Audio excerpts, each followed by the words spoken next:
जानिए किस समय बैठती है विद्या की देवी सरस्वती हमारी जुबान पर। हम अक्सर अपने बड़े बुजुर्गों के मुँह से सुनते हैं कि हमें हमेशा शुभ और सकारात्मक बातें करनी चाहिए।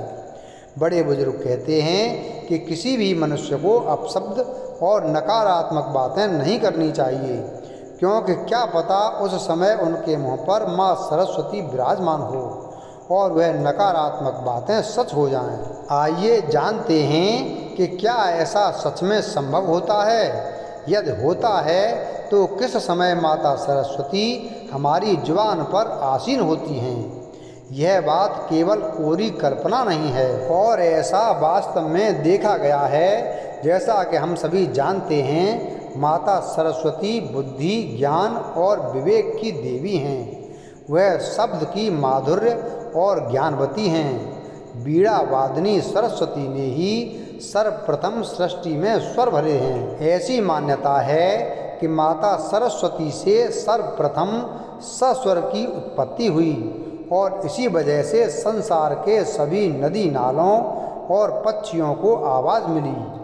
यह भी बेहद लोकप्रिय मान्यता है कि पूरे एक दिन यानी 24 घंटे में एक समय ऐसा आता है जब प्रत्येक मनुष्य के जुबान पर माता सरस्वती स्वयं आसीन होती हैं। इस विषय में ऐसा कहा जाता है कि इस समय उपरांत जो भी शब्द मनुष्य बोलता है वह सच हो जाते हैं। धर्म पुराणों के अनुसार रात्रि के 3:10 से 3:15 का समय ऐसा होता है जब प्रत्येक मनुष्य की जुबान पर माता सरस्वती स्वयं होती हैं। कहीं कहीं यह समय 3:20 से 3:40 तक बताया गया है। अब आप सोचेंगे कि इस समय तो कोई जागता ही नहीं है, तो इस बात का क्या आशय हुआ। लेकिन ऐसा नहीं है। यह वह चरम सीमा समय है जब हमें किसी भी परिस्थिति में किसी प्रकार के अपशब्द या नकारात्मक बातों का वर्णन नहीं करना है। लेकिन इसका असर प्रातः काल तक रहता है। इसलिए आपको प्रातःकालीन यानी कि सूर्योदय से पहले और सूर्योदय के कुछ समय बाद भी किसी प्रकार के एक शब्द या नकारात्मक बातों का वर्णन नहीं करना है। यदि आप किसी के लिए बुरा कह रहे हैं तो वे सच हो जाता है, किंतु वही नकारात्मक शब्द पुनः लौटकर वापस आपके पास ही आते हैं।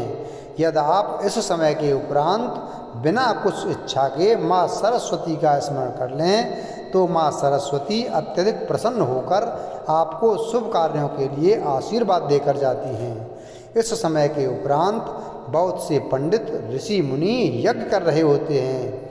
यज्ञ के दौरान ऋषि मुनि जिस भी देवता का आवाहन करते हैं वे प्रकट हो जाते हैं। तो यदि आप भी माँ सरस्वती का आशीर्वाद चाहते हैं तो बताए गए समय पर उनको याद करें और मन वांछित फल की प्राप्ति करें। वीडियो अगर पसंद आया हो तो वीडियो को लाइक करें, चैनल को सब्सक्राइब करें और बेल आइकन प्रेस करें। धन्यवाद।